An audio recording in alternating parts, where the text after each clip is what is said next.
शहरातील थकबाकीदारांना अभय योजना लागू केली होती। सर्व थकबाकी एकवट भरल्यास व्याज आणि शास्तीमध्ये 100% सवलत। यासाठी मंगळवार दिनांक 30 हा अखेरचा दिवस होता। या योजनेचा फायदा घेण्यासाठी थकबाकीदारांनी मध्यरात्रीपर्यंत रांगा लावल्या। त्यामुळे योजनेअंतर्गत महापालिकेच्या तिजोरीत 1 दिवसात 8 कोटी जमा झाल्याची माहिती अतिरिक्त आयुक्त आशिष लोकरे यांनी दिली आहे। शहरातील मिळकतदारांकडे 600 कोटींच्या आसपास थकबाकी असून यामध्ये 300 कोटी रुपये शास्ती आणि दंडाची रक्कम आहे। सर्व थकबाकी वसूल करण्याचं मोठं आवाहन महापालिका प्रशासनासमोर होते। 1 सप्टेंबर ते 30 सप्टेंबर महापालिका या काळात आयुक्तांनी अभय योजनेची घोषणा केली होती। या कालावधीत सर्व थकबाकी एकत्रित भरल्यास व्याज आणि शास्तीमध्ये 100% सवलत दिली जात होती।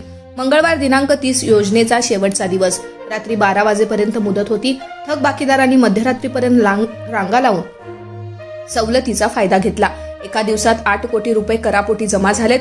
4 कोटीच्या आसपास सवलत दिली आहे। या योजनेअंतर्गत एका महिन्यात 50 ते 55 कोटी जमा झाले होते।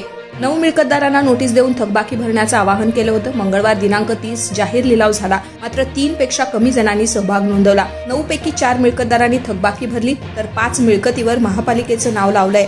आणखी 58 मिळकतींवर महापालिकेचा बोजा चढवण्याची प्रक्रिया चालू असल्याचं उपायुक्तांनी यावेळी सांगितलंय।